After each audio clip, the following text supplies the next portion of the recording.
चलो, previous class में क्या बता दिए थे? Momentum, rate of change of momentum, यही ना। Rate of change of momentum क्या होता है? फोर्स। चलो, आज बताते हैं आपको मोमेंटम का conservation, conservation of linear momentum. लिखो, कंजर्वेशन ऑफ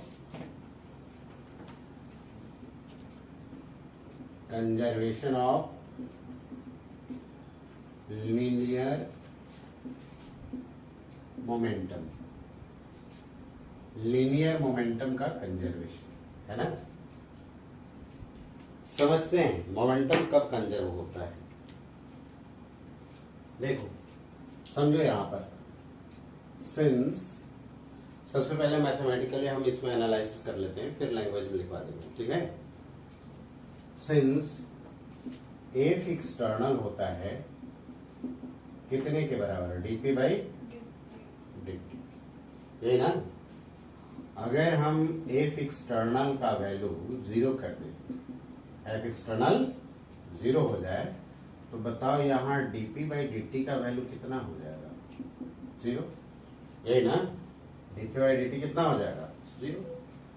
तो 0 होने का मतलब ये हो गया कि यहाँ मोमेंटम कांस्टेंट है, क्योंकि कांस्टेंट का ही डिफरेंशिएशन क्या होता है? 0। तो ये इंप्लाइज करेगा कि मोमेंटम जो होगा वह कांस्टेंट होता है ना। इसका मतलब अगर सिस्टम पर एक्सटर्नल फोर्स का वैल्यू 0 होगा, सिस्टम पर एक्सटर्नल फोर्स का वैल्यू 0 होगा, तो सिस्टम का मोमेंटम क्या रहेगा? कंजर्व रहेगा, है ना। सिस्टम का मोमेंटम क्या रहेगा? कंजर्व रहेगा। पहले इसको स्टेटमेंट लिखो, फिर हम समझाएंगे। लिखो, स्टेटमेंट लिख लो, इसको लिखो। If there is no external force, there is no external force acting on the system,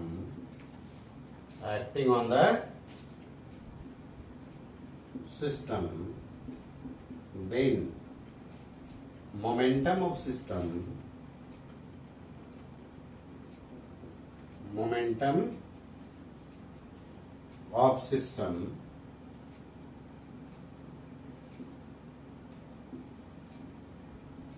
they remain conserved. Momentum of system remain conserve, है ना। अगर सिस्टम पर एक्सटर्नल फोर्स नहीं लगता है तो सिस्टम का मोमेंटम क्या रहेगा? कंजर्व रहेगा, है ना। कभी कभी क्या होता है कि किसी पर्टिकुलर डायरेक्शन में फोर्स लग जाएगा, सिस्टम पर किसी पर्टिकुलर डायरेक्शन में क्या लग जाएगा? फोर्स, लेकिन उसका प्रोजेक्शन किसी डायरेक्शन में 0 हो जाएगा। तो जिस डायरेक्शन में 0 प्रोजेक्शन हो जा रहा है, मतलब उस डायरेक्शन में फोर्स नहीं लग रहा है, तो उस डायरेक्शन में मोमेंटम क्या रहेगा? कंजर्व। जैसे समझो इसको थोड़ा आगे स्टेटमेंट लिख लो, फिर आगे बात करते हैं। देखो, some time external force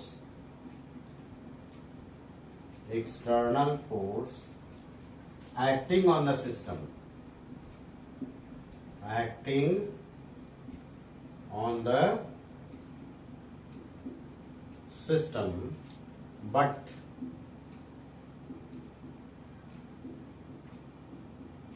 projection of this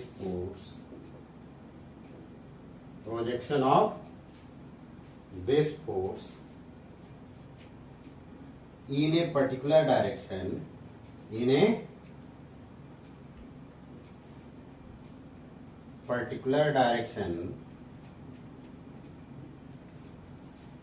but projection of this force in a particular direction becomes 0.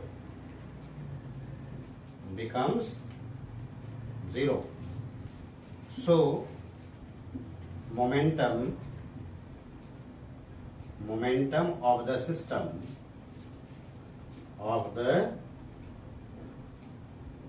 system remain conserved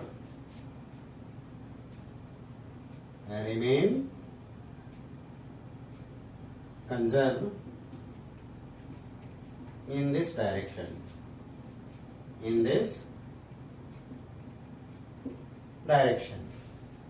ठीक है, जैसे मान लो कि यहां पर सिस्टम है और इस पर फोर्स इधर क्यों लग गया, मान लो एम जी को एक्सटर्नल फोर्स कह देते हैं, है ना। तो अगर वर्टिकल डायरेक्शन में तो फोर्स लग गया सिस्टम पर, लेकिन अगर इसका प्रोजेक्शन हॉरिजॉन्टल डायरेक्शन, इस डायरेक्शन में निकाले, कितना हो जाएगा बताओ तो। एम जी कॉस कितना लिखोगे, एंगल कितना है 90, कॉस 90 कितना हो जाएगा 0, कितना हो जाएगा 0। इसका मतलब एम जी तो लग रहा है इस बॉल पर, लेकिन इसका प्रोजेक्शन हॉरिजॉन्टल डायरेक्शन में कितना हो गया 0। इसका मतलब हॉरिजॉन्टल डायरेक्शन में कोई एक्सटर्नल फोर्स नहीं लग रहा है। जिस डायरेक्शन में एक्सटर्नल फोर्स नहीं लगता है उस डायरेक्शन में आप मोमेंटम कंजर्व करा सकते हैं, समझ में। तो इसका प्रॉब्लम जो है वह जनरली 3 टाइप का पूछा जाता है, ठीक है। हम आपको तीनों टाइप का प्रॉब्लम समझा देते हैं। चलो तो इसको हम प्रॉब्लम से समझते हैं, मोमेंटम कंजर्वेशन को, है ना। तो लिखो, प्रॉब्लम लिखो। तो कह रहा है कि सुनो, पहले समझ लो फिर लिखवा देंगे। एक बॉल है, इसे प्रोजेक्ट कर दिए हैं, यू स्पीड से प्रोजेक्ट किए हैं थीटा एंगल पर।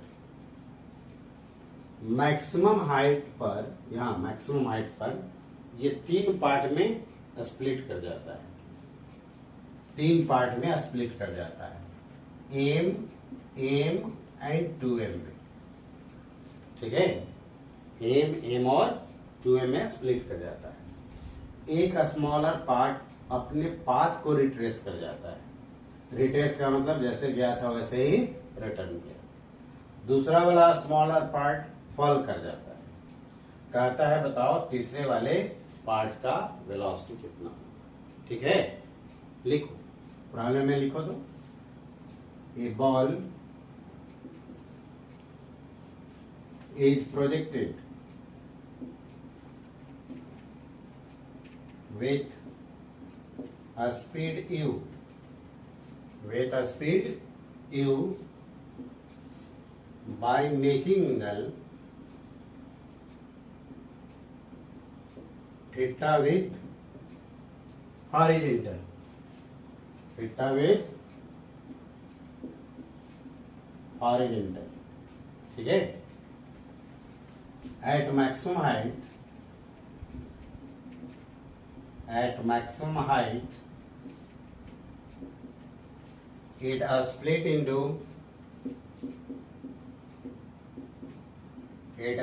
into 3 parts,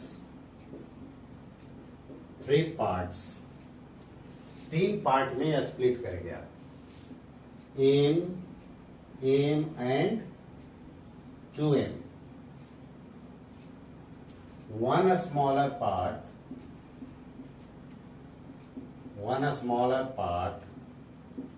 retrace its path,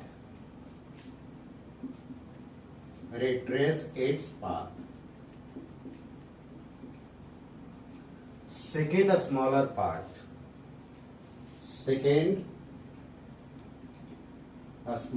part,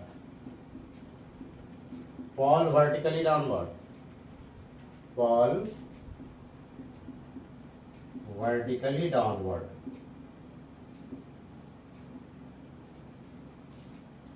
then find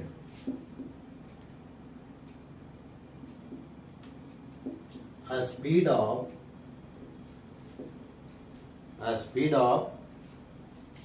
third part,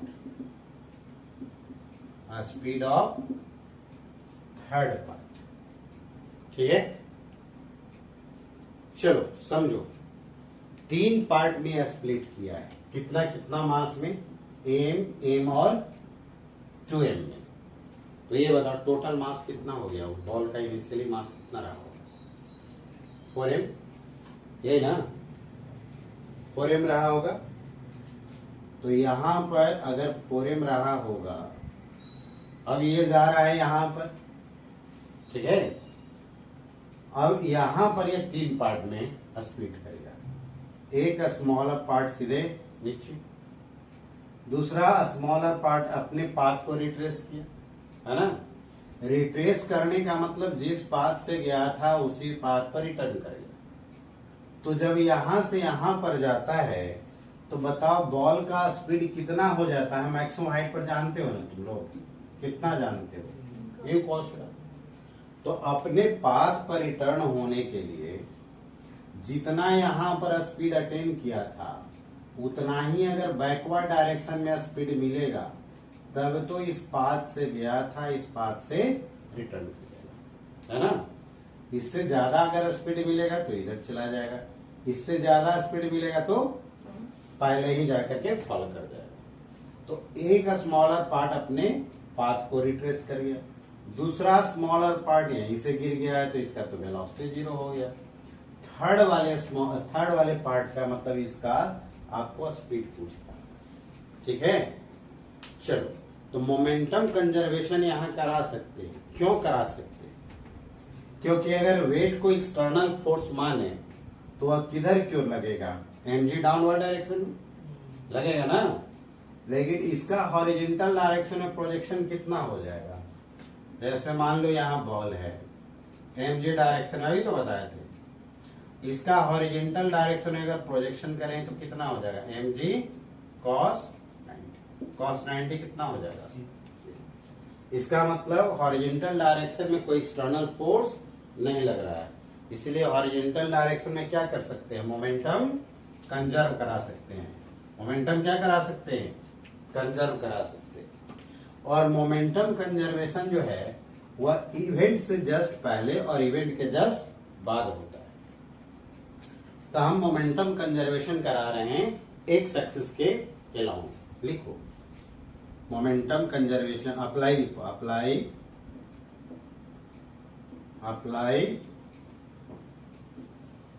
momentum conservation,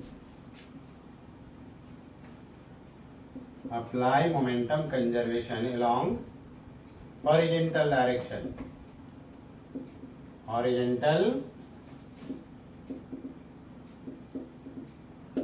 direction, है ना। तो initial momentum is equal to final momentum लिखेंगे, समझ लो पहले बढ़िया से। इनिशियल मोमेंटम तो इनिशियली टोटल मास कितना है ये बताओ, 4m। कितना स्पीड से इनिशियली जा रहा था स्प्लिट करने से पहले, u cos थीटा। तो मोमेंटम कितना होता है, मास इंटू वेलोसिटी होता है ना। तो इनिशियल मोमेंटम कितना लिखोगे, 4m, और वेलोसिटी के नाम पर कितना लिखोगे, u cos, है ना। ये तो इनिशियल हो गया। एक स्मॉलर पार्ट अपने पाथ को रिट्रेस कर गया है। इस डायरेक्शन को अगर पॉजिटिव मानेंगे तो ये डायरेक्शन नेगेटिव होगा। तो ये स्प्लिट करने से पहले वाला इनिशियल हो गया। स्प्लिट करने के बाद का सिचुएशन जो होगा वो फाइनल हो जाएगा। तो स्प्लिट किया है कितने पार्ट में, 3 पार्ट में। एक स्मॉलर पार्ट अपने पाथ को रिट्रेस कर गया है, तो इस डायरेक्शन में, जो इस डायरेक्शन को क्या मानते हैं लोग, पॉजिटिव, तो ये डायरेक्शन क्या होगा, नेगेटिव। तो ये वाला स्मॉलर पार्ट का अगर मोमेंटम लिखोगे तो m u cos थीटा लिखेंगे ना, बोलो होगा या नहीं। m मास, इसका स्पीड कितना, u cos theta. u cos theta क्यों, क्योंकि अपने पाथ को रिट्रेस करना है। तो जितना यहाँ पर स्पीड मिला है उसको रिटर्न करोगे उतने ही से, तब ना अपने पाथ को आ जाएगा। और ये जो स्मॉलर पार्ट है वो तो फॉल कर गया है, तो उसका तो वेलोसिटी ही 0 होगी। थर्ड वाला का आपको पूछ रहा है, तो थर्ड वाला का मास कितना है, 2m। वेलोसिटी नहीं मालूम, मान लेते हैं, ठीक है। इधर माइनस है, इधर आएगा तो क्या हो जाएगा, प्लस। तो ये 4 है और 1 आएगा इधर, कितना हो जाएगा, 5m u cos theta is equal to, यहाँ पर बताओ कितना हो गया, 2mv। m से m कैंसिल। अगर यहाँ से v का वैल्यू पूछे तो बताओ कितना लिखोगे, 5/2 u cos। इसका मतलब स्प्लिट करने के बाद बिगर वाले पार्ट का कितना वेलोसिटी हो गया, कितना स्पीड हो गया, तो 5/2 u cos। तो मोमेंटम कंजर्वेशन करते हैं इवेंट के जस्ट पहले और इवेंट के जस्ट बाद। किस डायरेक्शन में मोमेंटम कंजर्व किया जाता है, जिस डायरेक्शन में एक्सटर्नल फोर्स नहीं लग रहा है। आया समझ में। चलो इसको उतार लो पहले। चलो, वन डायमेंशन में तो मोमेंटम कंजर्वेशन करा लिए हम, है ना। अब इसमें जो है अगर 2 डायमेंशन या 3 डायमेंशन में रहे, है ना, तो उस तरह के प्रॉब्लम को डील करना होगा तो आप वेक्टर फॉर्म में डील करना। 1 डायमेंशन में तो प्लस माइनस समझ में आ जाएगा, फॉरवर्ड डायरेक्शन में है तो प्लस, बैकवर्ड डायरेक्शन में है तो माइनस। लेकिन मान लो एक से अधिक डायमेंशन में होगा, मान लो 2 डायमेंशन में हो गया या 3 डायमेंशन में हो गया, ऐसे सिचुएशन में अगर मोमेंटम कंजर्वेशन लिखना होगा तुमको तो वेक्टर फॉर्म में लिखना। किस फॉर्म में लिखना है? वेक्टर फॉर्म में। समझो, यहां पर एक क्वेश्चन समझाते हैं।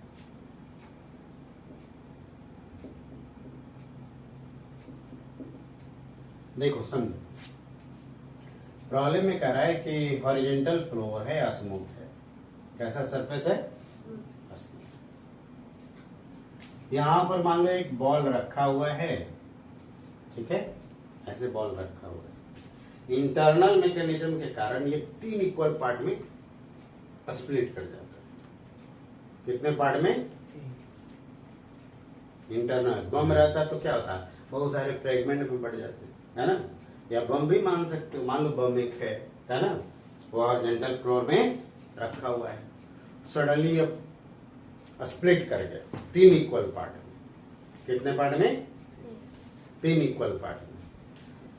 तो और तीनों इक्वल पार्ट में जो स्प्लिट किया, जिसमें 2 इक्वल पार्ट जो है वो परपेंडिकुलर डायरेक्शन में मूव किया। कौन सा डायरेक्शन में? परपेंडिकुलर डायरेक्शन में, v0 स्पीड से। कितने स्पीड से? तो कहता है कि थर्ड पार्ट जो है उसका स्पीड कितना होगा, है ना। आया समझ में? सुनो, एक लाइन में समझो। एक बम रखा हुआ हॉरिजॉन्टल सरफेस पर, वह सडनली ब्रस्ट कर जाता है। कितने इक्वल पार्ट में? 3 equal part. 2 equal part perpendicular direction में जा रहा है। किस डायरेक्शन में जा रहा है? परपेंडिकुलर डायरेक्शन में जा रहा है। कितने स्पीड से जा रहा है? v0 से। कहता है बताओ तीसरा जो पार्ट है उसका कितना वेलोसिटी होगा और वह किस डायरेक्शन में जाए।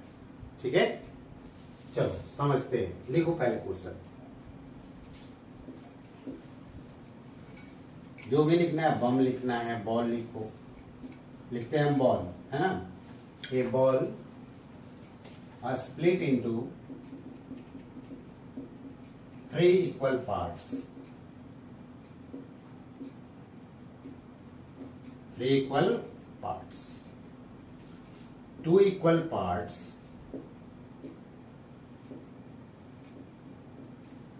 moving in perpendicular direction. Moving in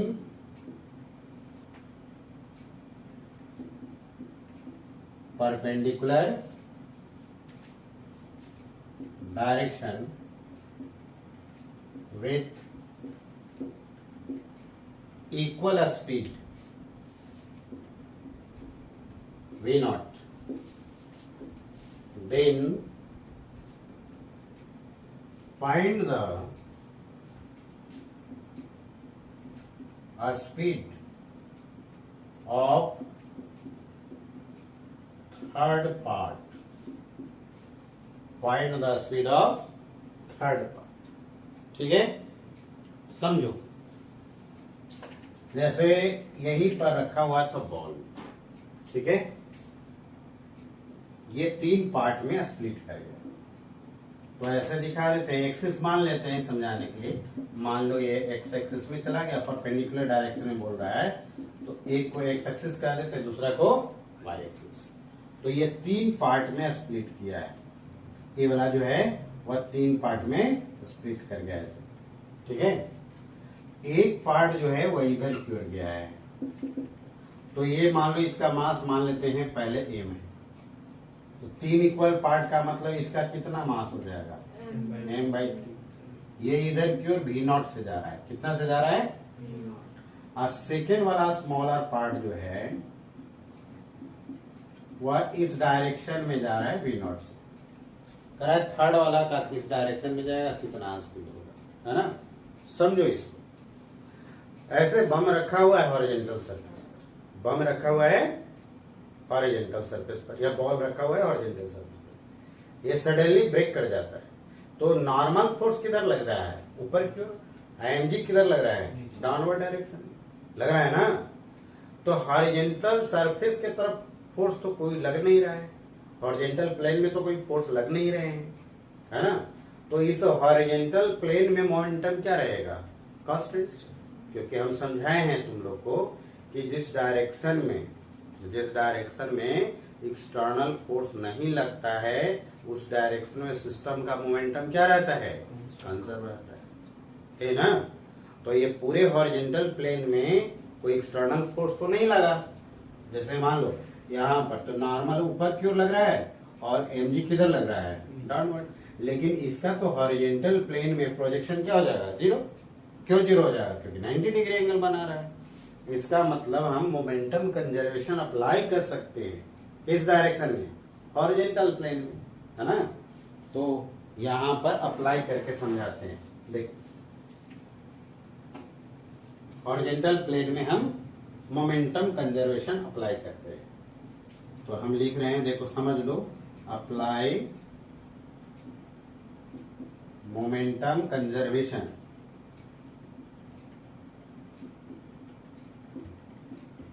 along horizontal plane, है ना, हॉरिजॉन्टल प्लेन में। तो एक से अधिक हाँ चलो देखो, एक से अधिक डायमेंशन हो तो वेक्टर फॉर्म में लिखना चाहिए मोमेंटम कंजर्वेशन, है ना। तो इनिशियली तो ये सिस्टम क्या था, रेस्ट में, तो इनिशियल मोमेंटम क्या हो गया, जीरो, क्योंकि वेलोसिटी m इंटू v होता है ना मोमेंटम, तो वेलोसिटी तो जीरो हो गया। लेकिन जब स्प्लिट किया तो 3 पार्ट में स्प्लिट किया, है ना, एक इधर गया, एक इधर गया, तीसरा किधर गया मालूम नहीं, है ना, उसका डायरेक्शन भी मालूम करना है। चलो समझो, इसका मोमेंटम पहला पार्ट का लिखते हैं, तो मास कितना हो गया, m/3, स्पीड कितना हुआ, v0, डायरेक्शन कौन सा हो गया, एक्स एक्सिस। इसका लिखो, मास कितना हो गया, m/3, वेलोसिटी और कौन सा डायरेक्शन, थर्ड वाले का मास कितना है, m/3, वेलोसिटी मालूम है क्या, नहीं, ठीक है, यही तो थर्ड का वेलोसिटी मालूम करना है। तो ऐसा करो, इसको सॉल्व करो। तो ये दोनों टर्म को इस साइड में रख लेते हैं, चाहे इसी टर्म को इधर रखो, कितना हो जाएगा, माइनस m/3b, और ये वाला टर्म रह जाएगा ना। तो ये दोनों टर्म में से बताओ कितना कॉमन आ जाएगा, 3b0, और क्या बच जाएगा ब्रैकेट में, i कैप प्लस, और ये तो कट जाएगा ऐसे ना। तो अगर v का वैल्यू लिखेंगे कितना हो जाएगा, माइनस v0 i प्लस, इसका मैग्नीट्यूड डायरेक्शन तो निकालने के लिए बताए। अगर इसका मॉड निकालना होगा तो नेगेटिव का मॉड तो पॉजिटिव ही हो जाता है, तो v0 तो v0 रह गया। अब इसका मॉड कर लो, तो इसका तो आता है i का कोफिशिएंट का स्क्वायर, j का कोफिशिएंट का कितना हो जाएगा बताओ, √2 इंटू कौन सा डायरेक्शन में जाएगा, कौन सा क्वाड्रेंट में ही पड़ रहा है बताओ तुम। x हो गया नेगेटिव और y भी हो गया नेगेटिव। तुम लोग को बताया था क्वाड्रेंट, याद करो, ये फर्स्ट क्वाड्रेंट में x भी पॉजिटिव होता है, y भी पॉजिटिव होता है। सेकेंड क्वाड्रेंट में x नेगेटिव, y क्या होता है, पॉजिटिव। थर्ड क्वाड्रेंट में x negative, y negative. Fourth में x पॉजिटिव, y नेगेटिव, ये ना। तो इसको देख करके बताओ, यहाँ तो x कोऑर्डिनेट भी नेगेटिव होगा और y कोऑर्डिनेट भी क्या होगा, नेगेटिव। कौन सा क्वाड्रेंट में ये जाएगा, थर्ड में। और थर्ड में एंगल कितना बनाएगा, तो एंगल भी तो बताए थे तुम्हें निकालने के लिए।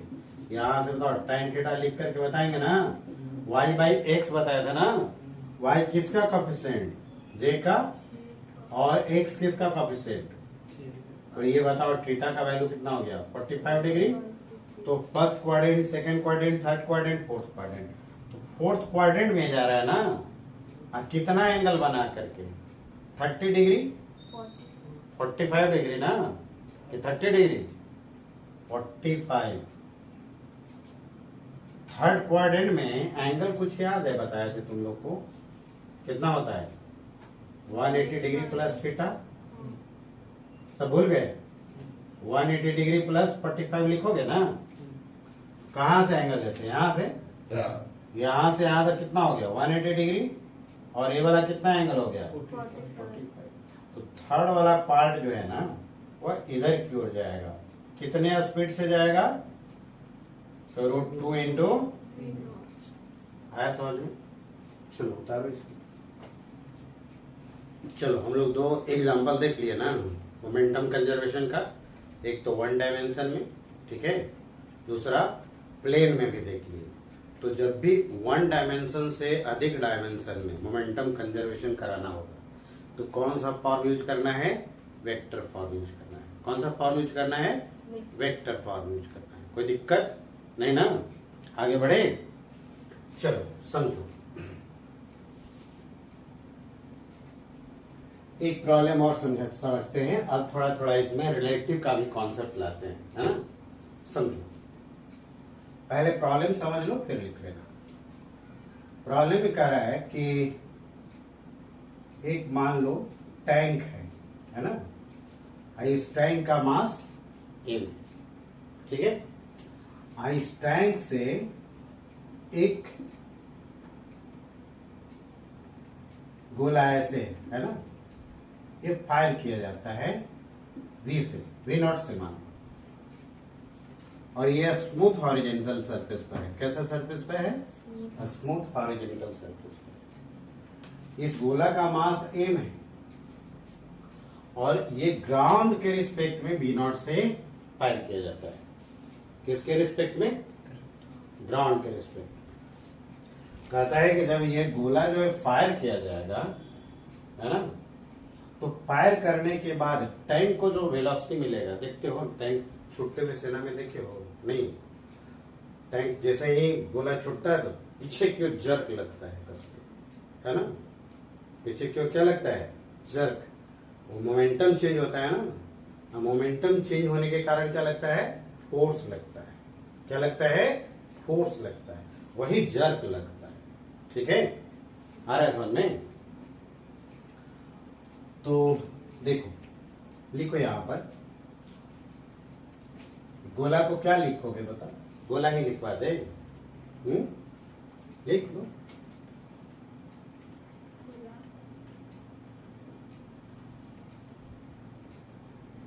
ये बुलेट लिख लो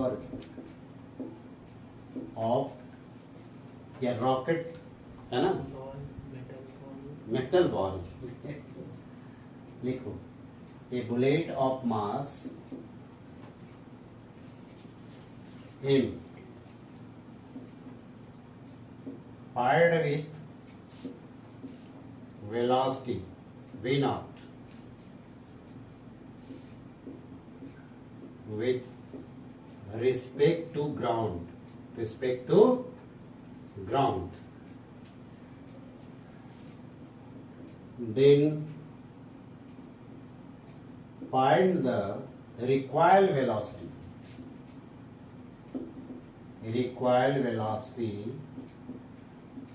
of tank। ठीक है, आया समझ में? तो बताओ यहां पर mg किधर की ओर लगेगा? डाउनवर्ड में। हॉरिजॉन्टल डायरेक्शन में तो कोई फोर्स नहीं लग रहा है, स्मूथ है, इसलिए हॉरिजॉन्टल डायरेक्शन में मोमेंटम क्या कर सकते हैं? कंजर्व। तो ये गोला यानी बुलेट छूटने से पहले और बुलेट छूटने के बाद। तो बुलेट छूटने से पहले तो ये पूरा सिस्टम क्या है? रेस्ट में ना।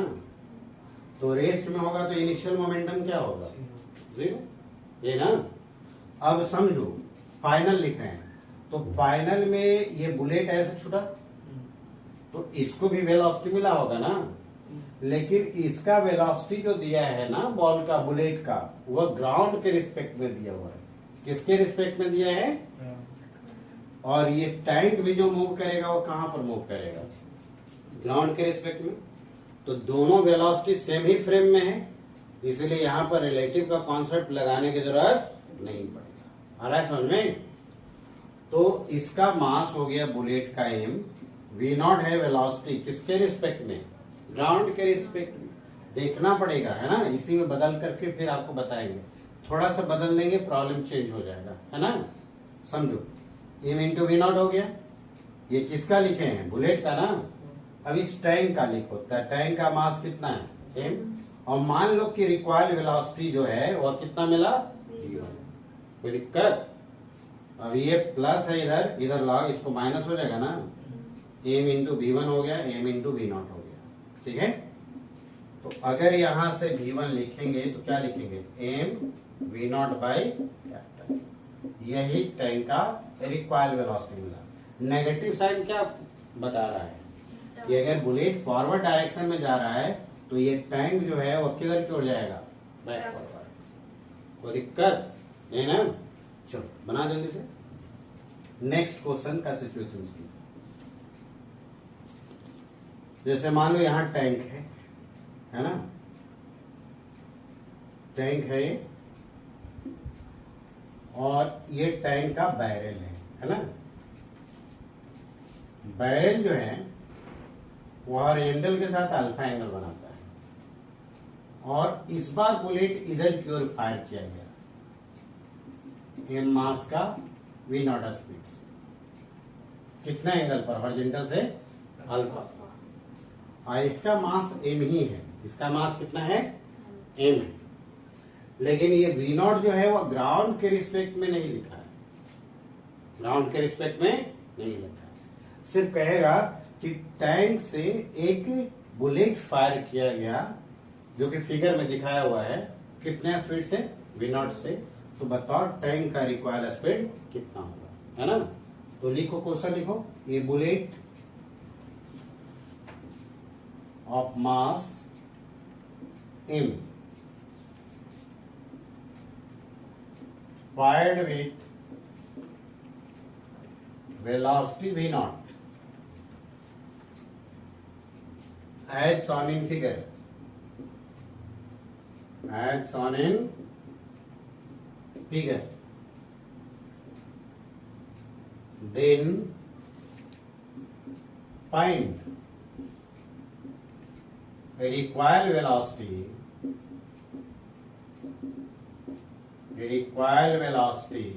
of tank, required velocity of tank, tank का रिक्वायर्ड वेलोसिटी बताना है, ठीक है। चलो समझो, यहां भी इधर हॉरिजॉन्टल जो है वह स्मूथ सरफेस है। कोई एक्सटर्नल फोर्स तो हॉरिजॉन्टल डायरेक्शन में नहीं लग रहा है, तो हॉरिजॉन्टल डायरेक्शन में मोमेंटम क्या करेंगे? कंजर्व, है ना। हॉरिजॉन्टल का मतलब एक्स एक्सिस, है ना। तो ये लिख सकते हो apply momentum conservation,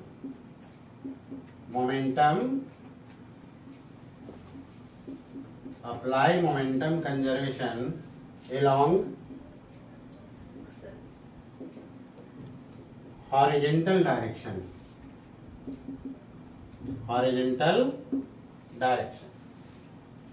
momentum conservation लगाना है किस डायरेक्शन में? Horizontal direction. लेकिन देखो यहां पर इसमें प्रॉब्लम में क्या है कि इस प्रॉब्लम में क्या है कि fired with velocity v naught. अब किसके रिस्पेक्ट में ये नहीं बोला है, तो याद रखना जहां से छोड़ा जाएगा बुलेट ना, बुलेट उसी के रिस्पेक्ट में वेलोसिटी बुलेट को मिलेगा।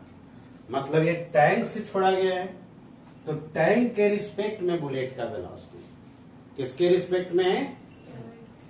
टैंक के रिस्पेक्ट में बुलेट का वेलोसिटी कितना है? V naught. और ये जो टैंक है वो तो ग्राउंड पर है, इसका मतलब इस टैंक का वेलोसिटी किसके रिस्पेक्ट में मिलेगा? ग्राउंड के रिस्पेक्ट में। तो ये बुलेट का वेलोसिटी टैंक के रिस्पेक्ट में है, टैंक का वेलोसिटी किसके रिस्पेक्ट में मिलेगा? ठीक से बैठो, सही से बैठो। चलो देखो,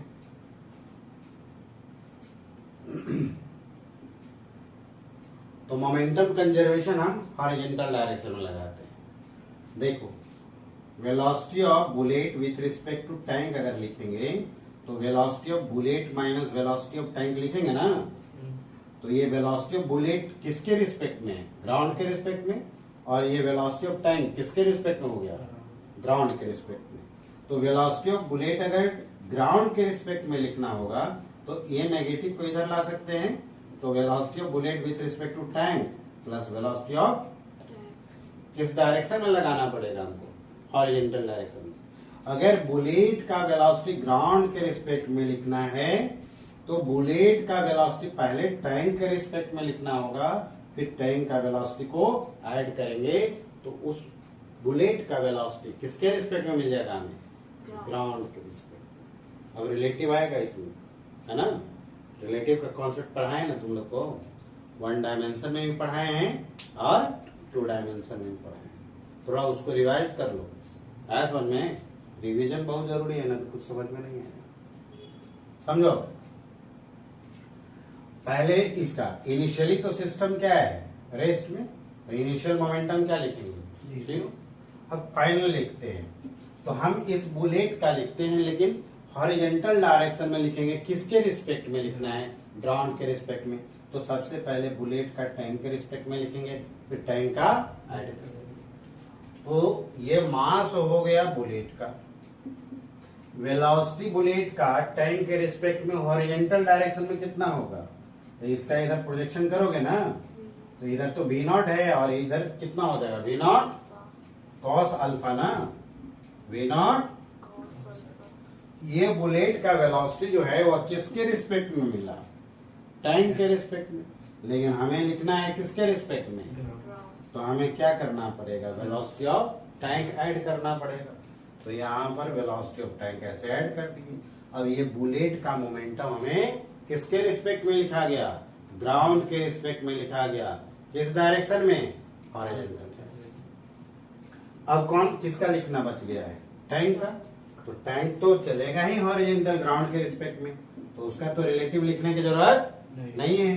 तो ये mass of tank into velocity of tank, ठीक है।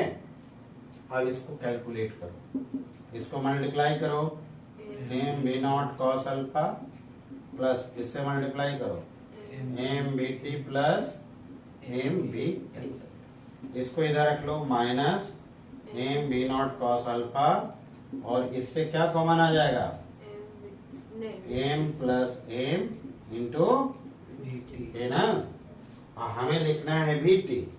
तो बताओ वी टी का वैल्यू कितना हो जाएगा, इसे डिवाइड करना पड़ेगा ना, तो minus M B naught cos alpha by M plus, ये माइनस साइन क्या इंडिकेट कर रहा है कि जब ये बुलेट फायर होंगे ना तो ये टैंक जो है वह पीछे की ओर मूव करेगा। ऐसा समझ में, कितने स्पीड से मूव करने लगेंगे, तो माइनस हटा देना, m B naught cos alpha by M plus.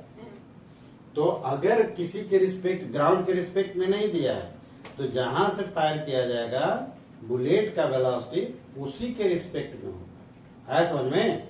चलो एक और रिलेटिव समझाते हैं, पहले यहां तक नोट करो।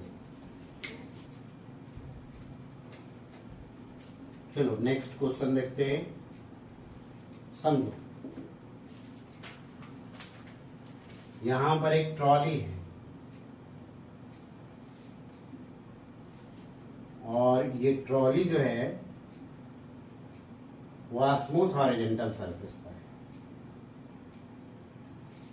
कैसा हॉरिजॉन्टल सरफेस पर है, स्मूथ। एक पर्सन यहां पर है और एक पर्सन इस एंड पर है ना।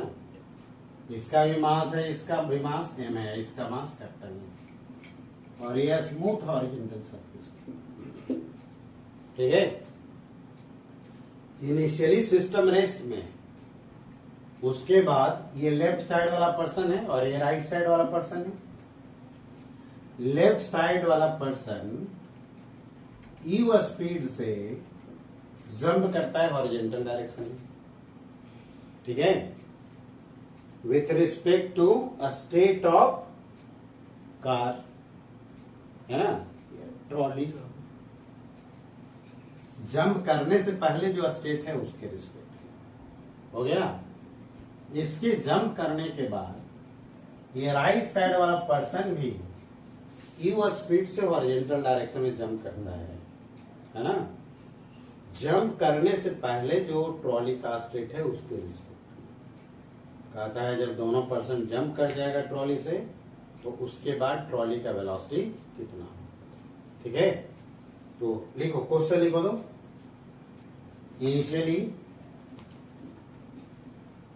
Initially system is at rest. Left side लिखो, ऐसे लिखो, person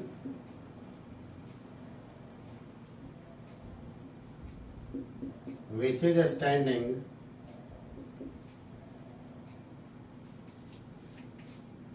on the left end, on the left end of trolley, jump in horizontal direction,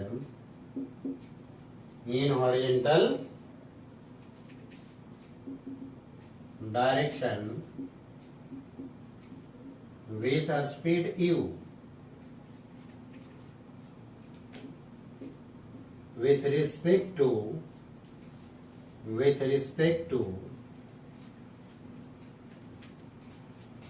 the state of trolley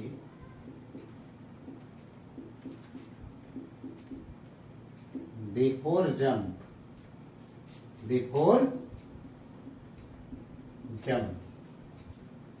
हो गया।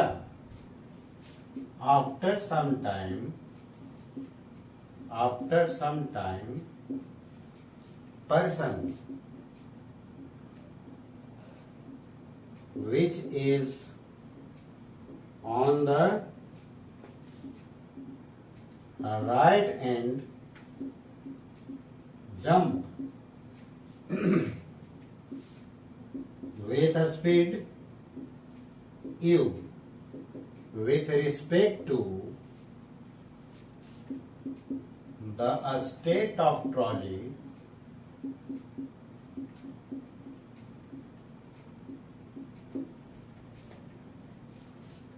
which is before jump. Find the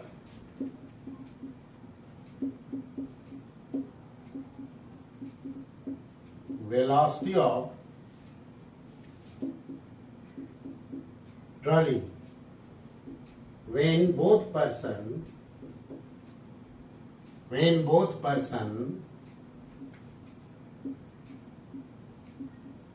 jump off the trolley. ठीक है, समझो। अब यहां से मोमेंटम कंजर्वेशन हम करा सकते हैं क्योंकि कोई हॉरिजॉन्टल डायरेक्शन में एक्सटर्नल फोर्स नहीं लग रहा है, इसलिए हॉरिजॉन्टल डायरेक्शन में मोमेंटम कंजर्व करा सकते हैं। लेकिन यहाँ दो सिचुएशन अराइज हो रहा है। सबसे पहले ये पर्सन जंप करेगा, उसके बाद कुछ टाइम के बाद ये वाला पर्सन जो है राइट साइड में जंप करेगा। दोनों पर्सन जंप कर जाएगा ट्रॉली से, उसके बाद ट्रॉली का वेलोसिटी बदलना है। क्लियर है? आ रही बात समझ में? चलो समझते हैं। यह स्मूथ है। हॉरिजॉन्टल डायरेक्शन में मोमेंटम कंजर्व करा रहे है ना। ये इवेंट फर्स्ट कह सकते हो, इवेंट फर्स्ट इवेंट हो रहा है। तो इनिशियली क्या है स्टेट? रेस्ट में। इनिशियल मोमेंटम कितना हो गया? 0। ये जो है वह इस ट्रॉली के रिस्पेक्ट में जंप कर रहा है। लेकिन बताओ तो ट्रॉली किसके रिस्पेक्ट में मूव करेगा? ग्राउंड के रिस्पेक्ट में। तो ये तो गलत हो जाएगा ना कि ये पर्सन का ट्रॉली के रिस्पेक्ट में मोमेंटम लिखे और ये ट्रॉली को ग्राउंड के रिस्पेक्ट में लिखे। ऐसा तो नहीं चलेगा। लिखना होगा तो दोनों को ग्राउंड के रिस्पेक्ट में लिखना होगा, एक ही फ्रेम के रिस्पेक्ट में लिखना होगा। आया समझ में? तो अभी तो हम बताए थे ना चेंज करने के लिए। जैसे अगर हम पर्सन का वेलोसिटी लिखना चाहते हैं ग्राउंड के रिस्पेक्ट में, तो पर्सन का ट्रॉली के रिस्पेक्ट में लिखना होगा तो कैसे लिखते हो? Velocity of person minus velocity of trolley लिखोगे ना। तो वेलोसिटी ऑफ पर्सन अगर लिखना होगा तो क्या लिखेंगे, velocity of person with respect to trolley plus velocity of trolley, ऐसे लिखना होगा ना।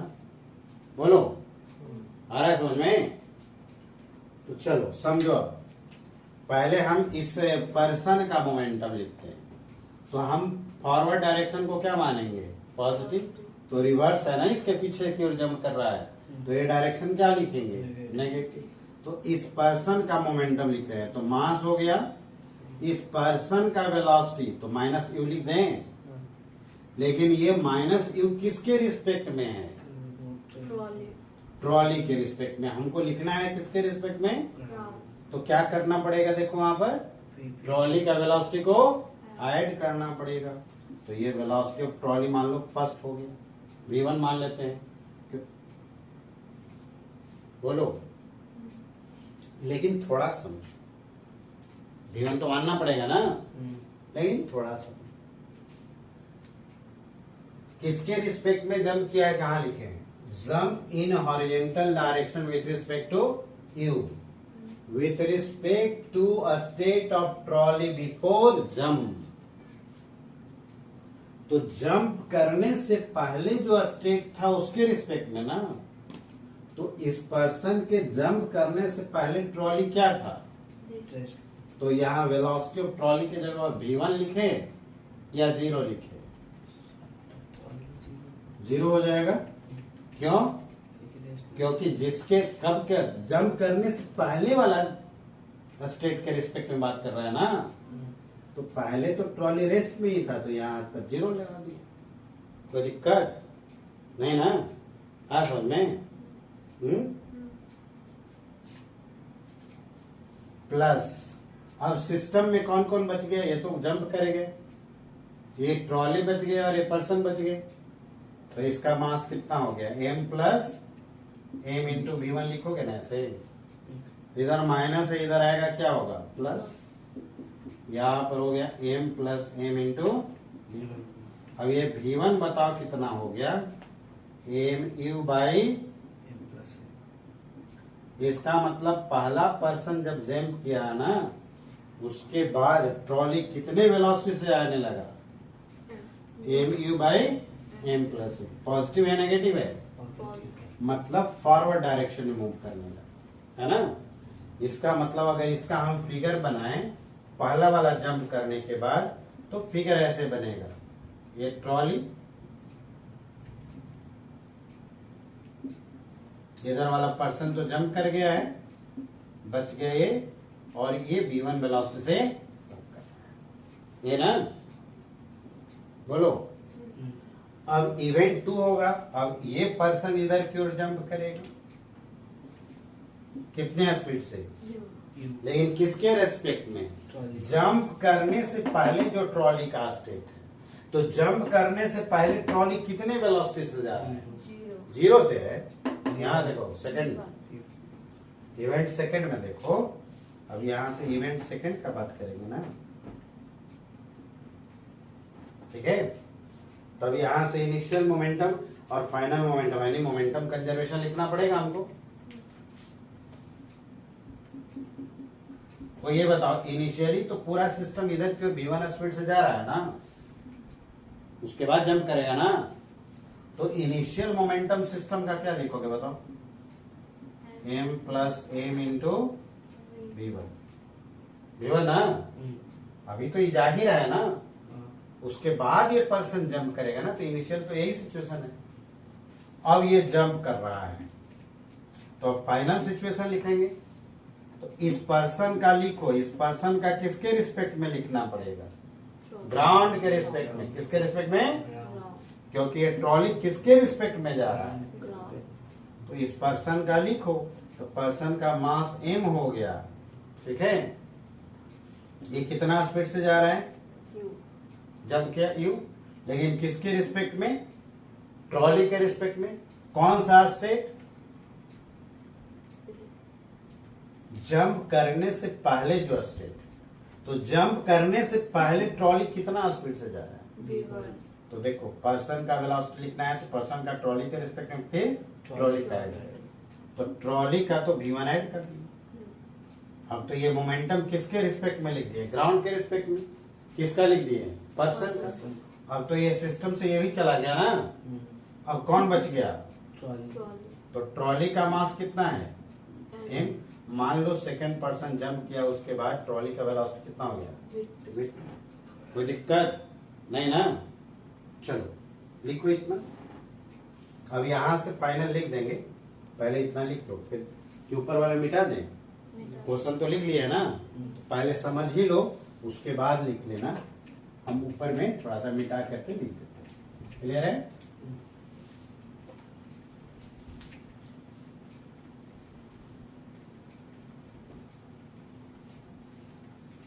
चलो देखो, इसको अब सिंप्लीफाई कर रहे हैं। यहां से इधर लिख रहे हैं एम प्लस एम V1 के जगह पर या इक्वेशन 1 से कितना रख दे बताओ?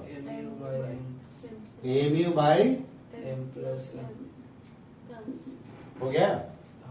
अब इसको मल्टीप्लाई करते हुए लिखो M you M into V1 का वैल्यू रख दे। कितना रख दे बताओ? M you by M plus हो गया। प्लस एम इंटू कितना लिखना पड़ेगा? ए वाला और ए वाला क्या बच गया?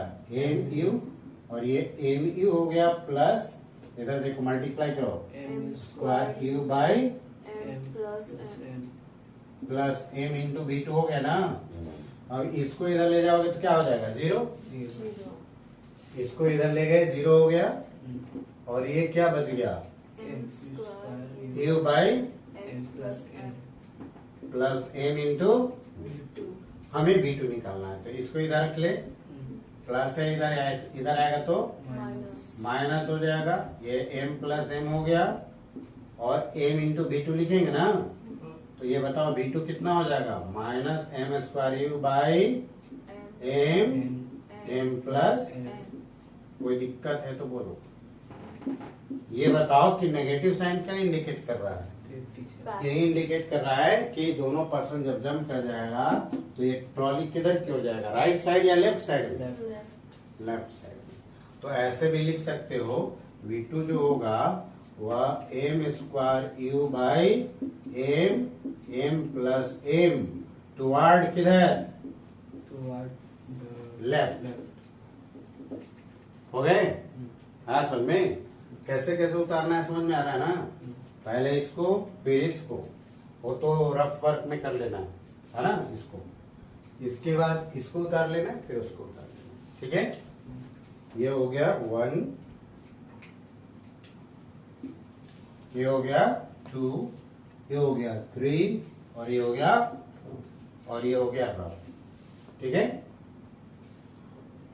रफ भी साइड में लिख देना है ना, बाद में समझ लेना है। चलो तो आज इतना ही रहने देते हैं, तुम लोग उतार लो, है ना। और नेक्स्ट क्लास में वेरिएबल मास सिस्टम पढ़ेंगे। क्लियर है ना?